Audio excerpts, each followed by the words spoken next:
अर्को विज्ञप्ति आउँछसम्म देशै रहँदैन अनि के को विज्ञप्ति निकाल्नुहुन्छ उहाँले? त्यो लडाइँमा गए बेला राजाको विज्ञप्तिहरू छन् कि मान्छे लड्छन्? आफ्नो देश हुँदै पनि यस्तो निम्छरो तरिकाले शासन प्रशासन चलाउने नेपालीहरू नै हाम्रा शत्रु हुन्।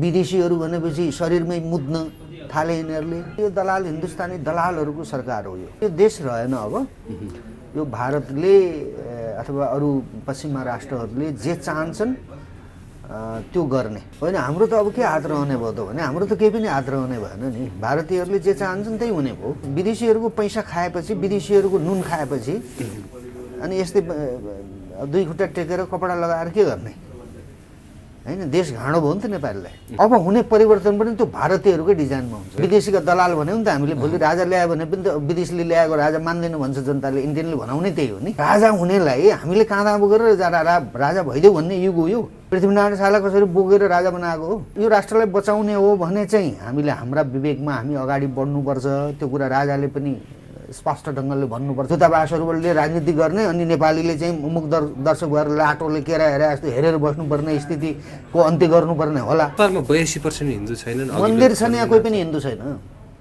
सब दलालहरू हुन्।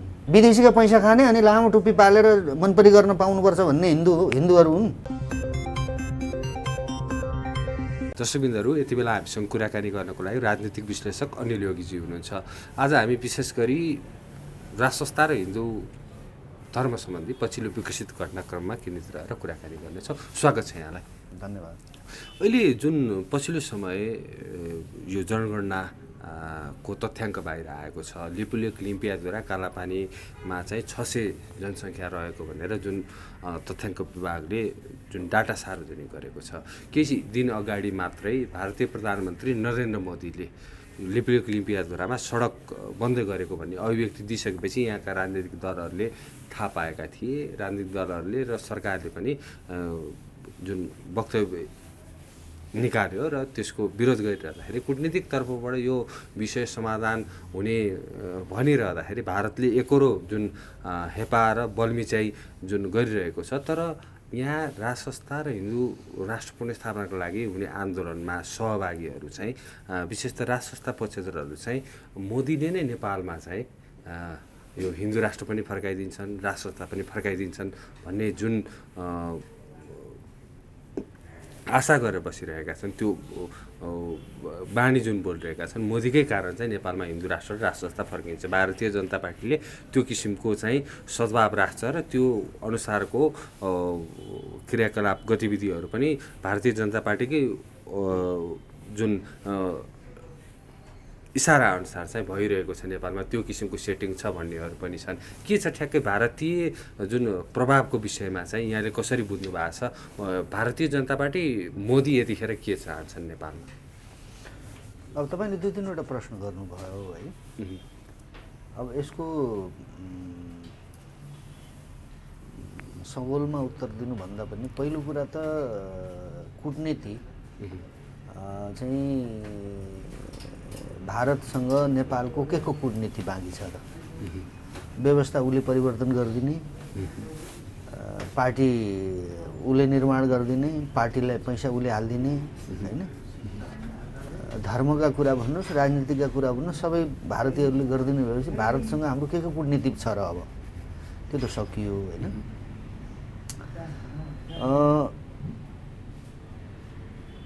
आफ्नो देश हुँदै पनि यस्तो निम्छरो तरिकाले शासन प्रशासन चलाउने नेपालीहरू नै हाम्रा शत्रु हुन्।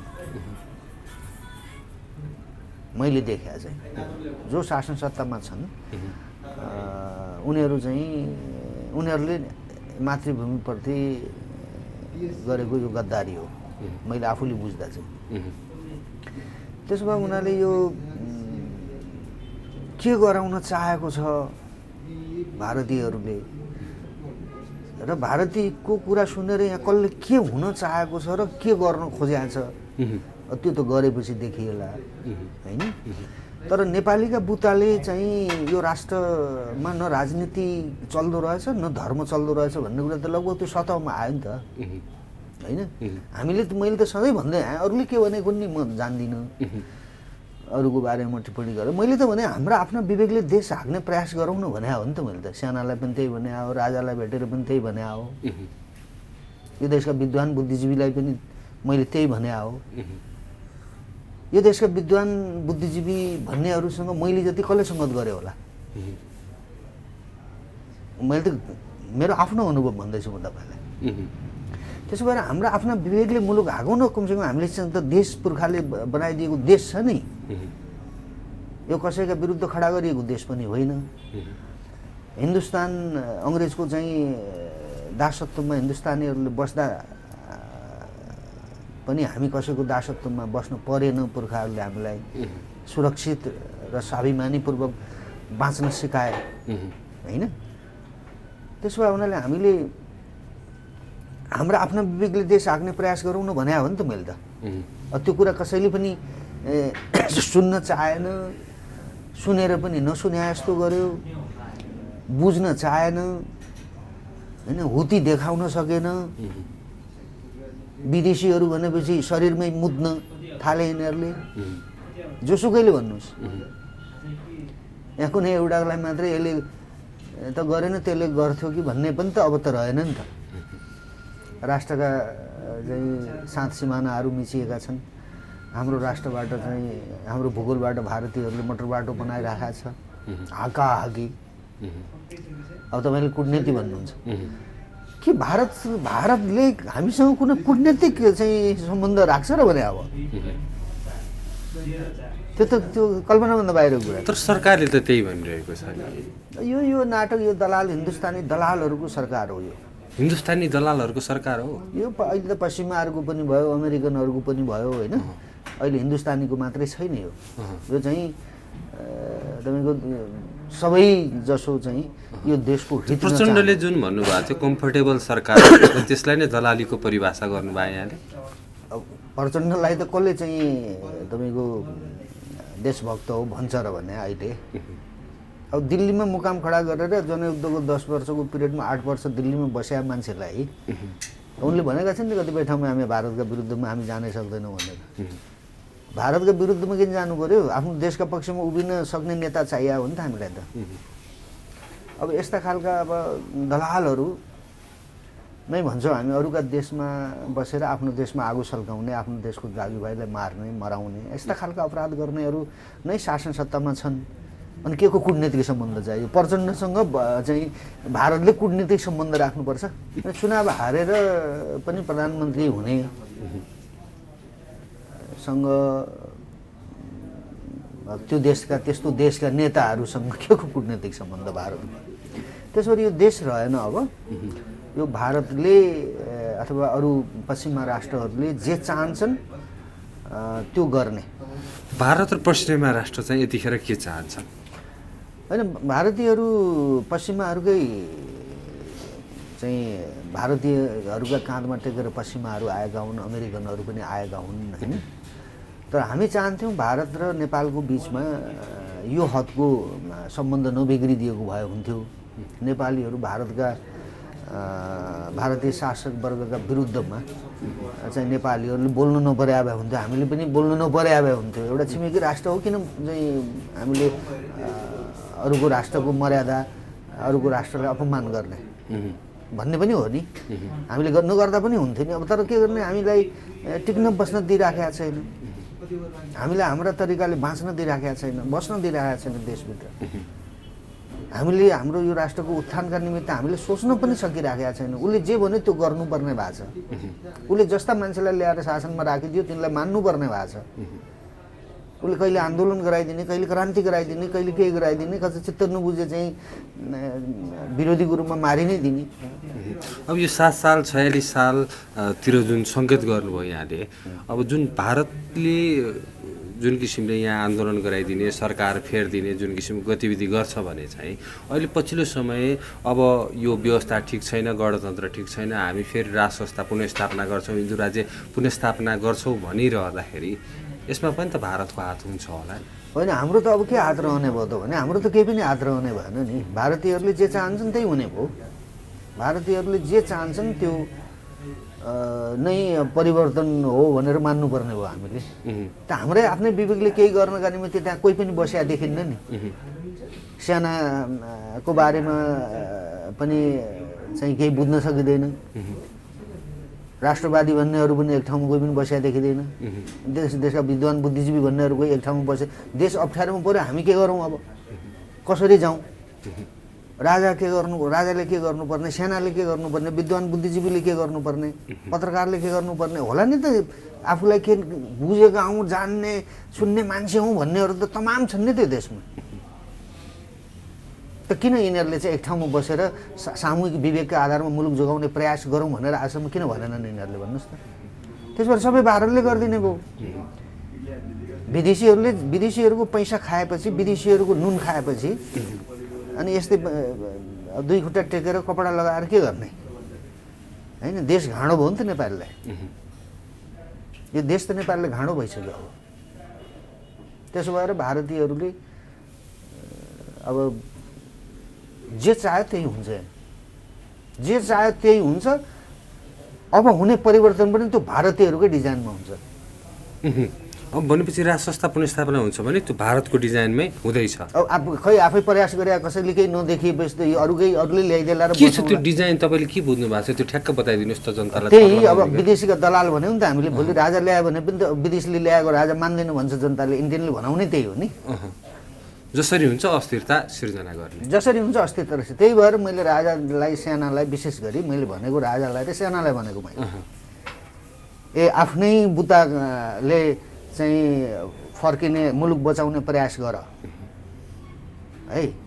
त्यो गरियो भने जनताले चाहिँ यो हाम्रै बुतामा, आफ्नै ताकतमा, आफ्नै विवेकमा चाहिँ अगाडि चाहिँ आएको शक्ति हो भनेर जनताले पत्याउँछ, मान्छ होइन। जनउत्तरदायी भएर काम गर, विदेशीका दलाल हुन् भनेर जनताले भन्नु पर्दैन। तर जनताले साथ दिएनन् नि राज संस्था पुनर्स्थापना, हिन्दू राज्य पुनर्स्थापना गर्नको लागि। विदेशीका दलाललाई जनताले साथ दिने, यो देश बचाउँछु भन्नेलाई किन साथ दिँदैन जनताले? त गर्न त आफू तयार हुनु पर्यो नि त। तर राजा तयार हुनुहुन्न, समयक्रममा उहाँको वक्तव्य मात्रै आउँछ। सेनालाई के तपाईँ जस्तो, हामी जस्तो निशस्त्र जनताले सेनालाई काँधा बोकेर ल्याइदिनु पर्ने? राजालाई चाहिँ, राजा हुनेलाई हामीले काँधा बोकेर राजा भइदेऊ भन्ने युग हो यो। पृथ्वीनारायण शाहलाई कसरी बोकेर राजा बनाएको हो? त जनतालाई अप्ठ्यारो परेको बेलामा, राष्ट्रको जीवनमा अप्ठ्यारो परेको बेलामा तपाईँले काँध हाल्ने कि नहाल्ने? तपाईँ विदेशीका काँधमा चढेर तपाईँ राजा हुन चाहिँ खोज्ने, तपाईँ नेता हुन खोज्ने, तपाईँ प्रधानमन्त्री हुन खोज्ने भएपछि त्यो एउटा सचेत, एउटा राष्ट्रवादी देशभक्त नेपालले त्यसलाई कसरी मान्छ? भोलि जनताले विरोध गर्छन्। त विदेशीहरूले गराउन खोजेकै त्यही हो। राजा ल्याए पनि, सेना अगाडि ल्याए पनि, जे ल्याए पनि विदेशीहरूले ल्याउने, त्यसपछि दलालहरू हुन्, विदेशीको चाहिँ डिजाइनमा आएको भनेर नेपाली जनताले नै भन्छ, त्यसपछि सिद्धिन्छ सबै कुरा। त्यही भएर त विवेक प्रयोग गर भनेको क्या। कसैले यो माटोमा उभिनुको औचित्य पुष्टि गर्ने हो भनेपछि अहिले अनिलजी जुन किसिमले अघि तपाईँले पनि कुरा निकाल्नुभयो, यो राष्ट्रवादी आन्दोलनमा सरिक भएकाहरू, विभिन्न अभियान, सङ्घ संस्था, राजनीतिक दलहरू चाहिँ एक ठाउँमा नआउनमा चाहिँ भारतले त्यो रोल खेलिरहेको छ, एक ठाउँमा आउन दिइरहेको छैन। कसैलाई पनि उसले एक ठाउँमा आउन दिँदैन। उसले एक ठाउँमा जसलाई राख्न उसले चाहिँ उसले आफूलाई कम्फर्टेबल ठान्छ। ती अभियन्ता भन्नेहरू, ती तत्त्व, ती व्यक्ति, ती त्यस्ता पत्रकार, त्यस्ता राजनीतिक अभियन्ता भन्नेहरूलाई एक ठाउँमा राख्छ उसले, जसले भारतीयहरूले भनेको मान्छन् र आफ्ना स्वविवेकले चाहिँ मुलुक हाँक्छौँ भन्न सक्दैनन्। भारतीयहरूको पैसा, भारतीयहरूको आशीर्वाद खोज्छन्, तीलाई लिएर हिँड्छ उसले। अहिलेसम्म त्यही गरे हो नि। त्यसो भए भोलि चाहिँ नयाँ कुरा के गर्छ त? त्यही भएर यो राष्ट्रलाई बचाउने हो भने चाहिँ हामीले हाम्रा विवेकमा हामी अगाडि बढ्नुपर्छ। त्यो कुरा राजाले पनि स्पष्ट ढङ्गले भन्नुपर्छ। हामी कसैको आजको युगमा कसैको साथ सहयोग नचाहिने भन्ने कुरा हुँदैन होइन। भारतको राजाले स्पष्ट रूपमा के भन्नु पर्यो यतिखेर जनतालाई? होइन, मैले देखेको हेर्नुहोस्, राजाले र सेनाले आफ्नै तरिकाले यो मुलुक अप्ठ्यारोमा परेको महसुस भएको हो भने सेनाले भन्दा पनि विशेष गरी राजाले चाहिँ एउटा नयाँ एउटा चिन्तन, एउटा नयाँ चाहिँ प्रस्ताव विदेशीहरूलाई पनि स्वदेशीहरूलाई पनि एउटा नयाँ प्रस्ताव गर्नुपर्छ कि हाम्रो राष्ट्र, हामी हाम्रा आफ्ना चाहिँ तरिकाले अगाडि लैजान्छौँ। हाम्रो राष्ट्रिय एकता, हाम्रो सामाजिक एकता, यी यावत जे विषयहरू छन्, नेपाली जातिको उत्थानका विषय, हाम्रो वृद्धि विकासका विषय, नेपाली जातिलाई यो देशभित्र चाहिँ बाँच्न र बस्न सक्ने परिस्थिति निर्माण गर्ने विषय, त्यो हामी आफै गर्छौँ। यसका लागि हामी सहयोगको अपेक्षा गर्छौँ भन्ने टाइपले राजाले भारतसँग, अमेरिकासँग, चीनसँग, कसैसँग पनि उहाँले भनेर जनताका बिचमा चाहिँ उहाँले आफूलाई उभ्याउने हो भने त होइन। त्यो परिवर्तन स्वाभाविक परिवर्तन ठानिन्छ र त्यो आम नेपालीहरूले चाहिँ विश्वास पनि गर्छन्। किनकि तर त्यो देखाएर गर्न नपर्ने होला नि। जस्तो राजाकै विषयमा कुराकानी गर्दा केही समय अगाडि कुम्भ मेलामा उहाँ सहभागी हुनुभयो, भारतको हिसाबमा कुराकानी गर्ने हो भने अहिले पनि हिमानी शाह चाहिँ अमेरिका भ्रमणमा हुनुहुन्छ, त्यहाँ चाहिँ राजनीतिक भ्रमण पनि हुने भनिएको छ। त्यसरी अन्तर्राष्ट्रिय रूपमा चाहिँ मिलाउने काम भइरहेको पनि छ भन्ने बाहिर व्याख्या विश्लेषण पनि भइरहेको छ नि। होइन, अन्तर्राष्ट्रिय यहाँ मिलाउनु पर्ने त म त अन्तर्राष्ट्रिय देख्दैन कि, यहाँ त भित्र मिलाउनु पर्ने देख्छु म त। आफ्नो देशको अन्तर्राष्ट्रिय शक्तिको पनि सद्भाव त चाहियो। यो यस्ता जावाहरूको, यस्ता सिल्लीहरूको देशको के अन्तर्राष्ट्रियको कुरा हुन्छ यहाँ? सारा दलाल बनाएको छ, सारालाई चाहिँ विदेशीले खरिद गरेको छ। के को अन्तर्राष्ट्रिय यहाँ? यो देश कुनै अमेरिकनले आएर, भारतीयले आएर, कुनै चाइनिजले आएर खतम गरे हो? यी हिन्दुस्तानी पश्चिमाहरूको अमेरिकन दलालहरूले खतम गरे हो नि त। पहिला त यहाँभित्र कसरी ठिक पार्ने भन्ने कुरा त हामीले आफ्नो आन्तरिक चाहिँ विवेक, के आन्तरिक विवेक, आन्तरिक विचार, हाम्रो आन्तरिक राजनीतिलाई कसरी चाहिँ बलियो बनाउने, के हो राजनीति भने त त्यो कुरा गर्न सक्ने त यहाँभित्र त संरचना त चाहिएला नि। विवेकको संरचना चाहिएला, म्यान पावरको संरचना चाहिएला, भोलि मुलुकलाई चाहिँ कसरी रिफर्म गर्ने भन्ने कुराको संरचना चाहिएला, तौर तरिका चाहिएला, कुन स्टेप चाल्ने भन्ने होला होइन। कसरी विदेशीका दलालहरूलाई निष्क्रिय बनाउने र चाहिँ देशभक्त प्रजातन्त्रवादी शक्तिहरूलाई कसरी बलियो बनाउने भन्ने होला, विदेशीहरूलाई मनपरी गर्न नदिने भन्ने होला, दूतावासहरूले राजनीति गर्ने अनि नेपालीले चाहिँ मुख दर्शक भएर लाटोले केरा हेरे जस्तो हेरेर बस्नुपर्ने स्थितिको अन्त्य गर्नुपर्ने होला। दूतावासले राजनीति गरिरहेको कसले गरिरहेको छ त अहिले त दूतावासहरूले नै राजनीति गरिरहेका छन्। पश्चिमी राजदूतहरूले राजनीति गरिरहेछ, भारतीय राजदूतले राजनीति गरिरहेछ, अमेरिकन राजदूतले राजनीति गरिरहेछ। नेपाली कसले चाहिँ राजनीति गरिरहेछ भन्नुहोस् त? यी त दलालहरू नहुन् उनीहरूका। त्यसो भएको हुनाले विदेशी मिलाउने कुरा आफ्नो ठाउँमा छ। विदेशीलाई त भन्ने हो हामीले, के हो मिलाउने विदेशीलाई? यो न अमेरिकाका विरुद्ध हामीले केही गर्न सक्छौँ, न चीनका विरुद्ध, न भारतका विरुद्ध। आफ्नो दुनियाँलाई रोटो भोटोको व्यवस्था गर्न नसकेर दुनियाँ अर्कैतिर गइसक्यो, अनि कहाँ विदेशतिर मिलाउन हिँडेर के हुन्छ? कहाँ मिलाएर के हुन्छ भन्नुहोस् त? त्यो विदेश मिलाउने भने पहिला देश मिलाउने, आफ्नो देशको जनता मिलाउने, आफ्नो देशको नाङ्गो भोको जनता जो सुरक्षा पाएको छैन, जसले आफ्नो देश भइकन पनि स्वाभिमानीपूर्वक बाँच्न र बस्न पाएको छैन, त्यो जनतालाई देशभित्र बस्न र बाँच्ने परिस्थिति कसरी बनाउने, त्यो न हो पहिला मिलाउने त। अरू कुरा त मिल्दै जान्छ नि। विदेशीहरूलाई कसलाई के छ र भारतसँग के छ हामीले मिलाउनु पर्ने? 70 वर्षदेखि भारतले हामीलाई थिचोमिचोमा पारेको छ। भारतले भनिसकेको छ, अहिले भाजपा सरकारमा छ, भाजपाकै नेता उत्तर प्रदेशका मुख्यमन्त्री योगी आदित्यनाथले त पटक पटक भनेका छन् नि नेपाल हिन्दू राष्ट्र हुनुपर्छ, हिन्दू अधिराज्य हुनुपर्छ नेपालमा। यो हिन्दू सिन्धु यो वायात कुरा हो। यो लडाइँ गराउने कुरा हो। यो के हो हिन्दू? को छ हिन्दू नेपालमा? नेपालमा 82% हिन्दू छैनन्। मन्दिर छ यहाँ कोही पनि हिन्दू छैन, सब दलालहरू हुन्। गोरखनाथको देशमा हिन्दू भन्दै चाहिँ बकवास गर्न आउने के हो? हिन्दूको अर्थ चाहिँ के हिन्दू भने? विदेशीका पैसा खाने अनि लामो टुप्पी पालेर मनपरी गर्न पाउनुपर्छ भन्ने हिन्दूहरू हुन्। धर्म यो त्यो भन्ने हुँदैन आजको दुनियाँमा। धर्म भनेको के हो भने पहिला आफ्नो राष्ट्र बचाउने र आफ्नो देशको दुनियाँ कुन धर्ममा छ, केमा छ, त्यो मतलब हुँदैन। दुनियाँलाई बचाउने धर्म चाहिँ के हो? त्यो विचार के हो? पहिला त राजनीतिक धर्म निर्वाह गर्नु पर्यो, त्यसपछि अरू धर्मका कुरा घण्टा बजाउने, त्यो कुरान पढ्ने, बाइबल पढ्ने, त्यो पछिको कुरा हो। पहिला त आफ्नो दुनियाँ कसरी बचाउने त्यो धर्म कसले बुझ्यो? यहाँ कसले बुझ्यो त्यो धर्म? आफ्नो राष्ट्र बचाउने र यो दुनियाँ बचाउनुपर्छ भन्ने धर्म छाडेपछि आज यो गति भएको हो नि नेपालीको। शासक गैर जिम्मेवार भएको हुनाले, लम्पट भएको हुनाले, विवेकहीन भएको हुनाले आएको समस्या हो नि यो।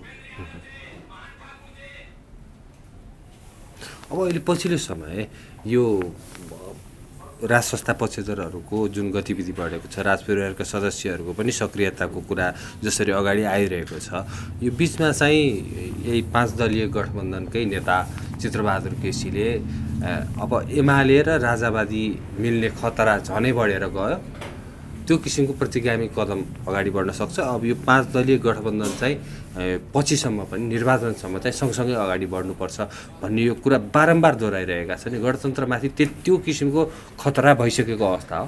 होइन, यो गणतन्त्र त यो जानुपर्छ। हेर्नुहोस्, यो अपराधीहरूको शासन व्यवस्था हो, यो सिद्धिनुपर्छ होइन। अब को राजासँग को मिल्ने, राजा कोसँग मिल्ने, त्यो फेरि त्यो मिलेपछि कोसँग मिलेर के जन्मिँदो रहेछ त्यो त्यति बेला हेरौँला होइन। अब यो सर्पको खुट्टा सर्पले देख्छ भने जस्तो यी अपराधीहरूले कहाँ कसलाई के देखेका छन्। अब हामीले त देश जाँदैछ भन्ने देखेका छौँ। देश पूर्ण रूपमा असफल भइसक्यो। देश असफल। अब अर्थतन्त्र माग्ने थाङ्ने यी कर्मचारी, यो साना बन्दुक बोक्नेहरूलाई त चाहिँ तलब दिने पैसा सकिसक्यो, अब छैन। अनि के कसका पैसा खाएर बैंकमा पैसा छैन, सब लुटिसक्यो नि यिनीहरूले त। बैंक स्याङ्क सब यिनले आफ्नो नाममा चाहिँ पैसा लिइसक्यो, आफ्ना मान्छेहरूलाई ब्याङ्क खोल्न लगाएर ब्याङ्क जम्मा पैसा त कहाँ लुगाए यिनीहरूले। देश चाहिँ भ्रष्टाचार गरेर राष्ट्रको अर्थतन्त्र सबै यिनीहरूले खतम गरिसके। त्यही भएर त म उसको एमसिसीमा 55 अरब चाहिएको, यिनलाई ऋण चाहियो, ल्याउ जताततै हात थापेको, यता खाएर सिधाइसके। त्यही भएर अब त राष्ट्र त फेलियर स्टेटको रूपमा गइसक्यो। आर्थिक हिसाबले, सामाजिक हिसाबले, राजनीतिक हिसाबले के छ हामीसँग? केही पनि छैन। भूगोल छ र यी लफङ्गाहरू, विदेशीका दलालहरू नाचिराखेका छन्, अरू के छ र? त्यसो गरी विदेश मिलाउने कुरा होइन, देश मिलाउने कसैको हिम्मत छ भने चाहिँ अगाडि आए हुन्छ है। हामीले राजालाई फेरि पनि, म त्यो अरूलाई देखिराखेको छैन, राजालाई देखिराखेको छु फेरि पनि। विदेशी मिलाउने कुरा मिल्दै गर्छ, पहिला आफ्नो देश मिलाउने, आफ्नो दुनियाँ मिलाउने प्रयास उहाँले अग्रसर भएर गर्नुभयो भने चाहिँ एउटा बाटोमा मुलुक जान सक्छ। अब उहाँले त्यो प्रयास गर्नु भएन भने यहाँ कसरी गर्ने? उहाँ निर्मल निवासमा गएर बस्नु भएको छ, समयमा चाडपर्वको अवसरमा त विज्ञप्ति निकालिरहनु भएको नि उहाँले, देशको विषयमा चिन्ता गरेर। अर्को विज्ञप्ति आउन्जेलसम्म देशै रहँदैन, अनि के को विज्ञप्ति निकाल्नुहुन्छ उहाँले? लडाइँमा जान्छ, लडाइँमा गए बेला राजाको विज्ञप्ति हेर्छन् कि मान्छे लड्छन्? लडाइँमा जाँदैछ मुलुक। अब के तपाईँ बडा यहाँ सिङ्गो देश चाहिँ त्यो कसले नारायण एटिममा होम लगाउँदैछ अरे के? महायज्ञ लगाउँदैछ। अब के सबै महायज्ञमा सहभागी हुन्छन् त? मैले 30 वर्षदेखि देखेँ यो देशमा कति महायज्ञ लगाए, कति कोटी होम लगाए, कसैको कल्याण भएन। नारायण दरबारभित्र किन महायज्ञ लाग्दैछ? राजाहरूले आफै भन्थे नि पशुपति नारायणले सबैको कल्याण गर्नु भन्थे, कसो कल्याण भयो? अब विवेक प्रयोग गर्नु पर्यो भने, विवेक प्रयोग गरेपछि चाहिँ सबैको कल्याण हुन्छ होइन। धर्म कर्म हुँदै गर्छन्, गर्नेले गर्दै गर्छन्, विदेशीहरू मिलाउने कुरा पनि हुँदै गर्ला। पहिला त देश मिलाउनु पर्यो नि। त देश मिलाउनका लागि राजाले त्यो वक्तव्य फालेर हुँदैन। त्यो वक्तव्यमा जे कुरा भनिएका हुन्छन् त्यो गर्नेलाई नै राजा भनिन्छ। कार्यान्वयन तहमा लैजाने। त्यो पार्टीको नेताले जस्तो वक्तव्य फालेर राजा खोजे हो त हामीले? गर्ने, जनतालाई न्याय दिने, जनताको सुरक्षा गर्ने, विदेशीहरूबाट मुलुकलाई सुरक्षित राख्ने राजा पो खोजे हो त? वक्तव्य फाल्ने, वर्षैपछि वक्तव्य फाल्ने, सुतिराख्ने राजा खोजे हो त? मैले त होइन त्यस्तो राजा खोजे। अब लडाइँ हुन्छ भन्नुभयो, तराईमा अहिले पछिल्लो समय सिके राउतको गतिविधि हेर्ने हो भने त्यहाँ एक किसिमको हिंसा भड्किने स्थिति अवस्था छ। त्यो किसिमको अवस्था अब पुरै देशभरि हुँदैछ। अनि यो राज्यले नै लडाइँ खोजिराखेको छ, जनताले लडाइँमा आऊ भनेर आह्वान गरिरहेछ नि त राज्यले। यो भ्रष्टाचार रोक्दैन, सुशासन दिँदैन, जनतालाई जीविका देखाउँदैन, विदेशीहरूको थिचुमिचुबाट सार्वभौम सत्ता र भौगोलिक अखण्डताको रक्षा गर्दैन, अनि लडाइँ गराउँदैछ, राज्यले गराउँदैछ नि त लडाइँ त। तपाईँले मैले गर्दैछौँ। फेरि पनि यो लडाइँ राज्य र जनता बिचको लडाइँ त यो देशले भोग्न सक्छ? गर्नुहुन्छ के? तपाईँको विकल्प केही नभए जस्तो लड्छ नि त, थेक्न सक्छ, जान्छ, नभए देश जान्छ। के हुन्छ? गयो देख्नु भने क्रिमिया गयो, अहिले युक्रेनको कुरा आइराखेको छ, जान्छ नि। उता सिक्किम गयो, के अरे काश्मीर गयो, लियो भारतले, लिन्छन् नि। यस्ता मुला दोक्लाहरूको देश रहन्छन् जसले आफ्नो विवेक प्रयोग गर्न सक्दैन, जसले आफ्नो देशको चाहिँ सार्वभौम सत्ता र भौगोलिक अखण्डताको रक्षा गर्नका निम्ति एक ठाउँमा उभिन नसक्ने दोक्लाहरूको देश रहन्छन्। अनि त्यहाँ लडाइँ हुँदैन, बडा फर्स्ट क्लासको शान्ति हुन्छ भनेर हामीले कल्पना गर्ने, त्यो त मिल्दैन नि।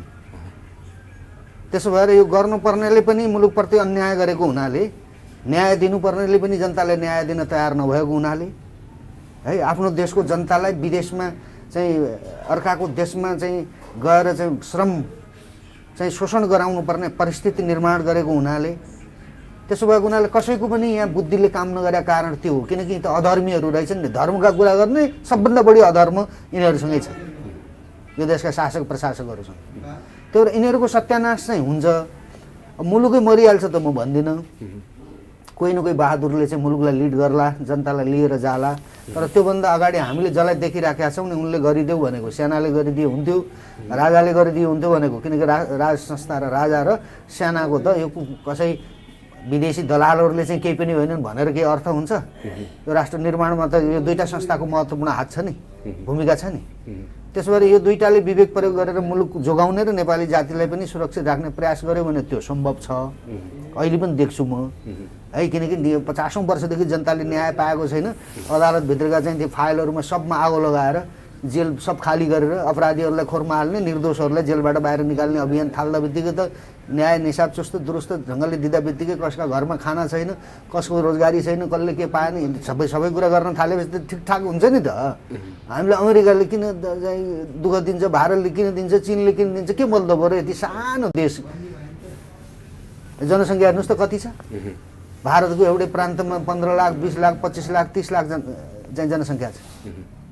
3 करोड पनि जनसङ्ख्या पुगेको छैन। त्यो पनि कति विदेशीलाई नागरिकता बेचेका छन् अपराधीहरूले, कति त विदेशी नागरिकहरू पनि गनिराखेका छन् यिनीहरूले। त्यसो यो देश चाहिँ सम्हाल्न विवेक हुनेलाई गाह्रो छैन। जसले चाहिँ जनतालाई बुझ्दैन, जसले आफ्नो मातृभूमिप्रति न्याय गर्न मेरो धर्म हो भन्ने ठान्दैन, त्यो अब जो जसका ताकतमा आए पनि त्यो 6 महिना वर्ष दिन पनि टिक्दैन, त्यसलाई फेरि लखेड्छन् जनताले। यसको समाधानको उपाय भनेकै राजा र सेना अगाडि आउनु, राजा सेना र नेपाली जनता। जनतालाई न्याय दिने गरी राजा र सेना आएपछि समस्या हल हुन्छ। तर त्यो अवस्था छैन, त्यो अवस्था देखिएको छैन। सबैले विदेशीहरूकै मुख ताकेका देखिन्छ।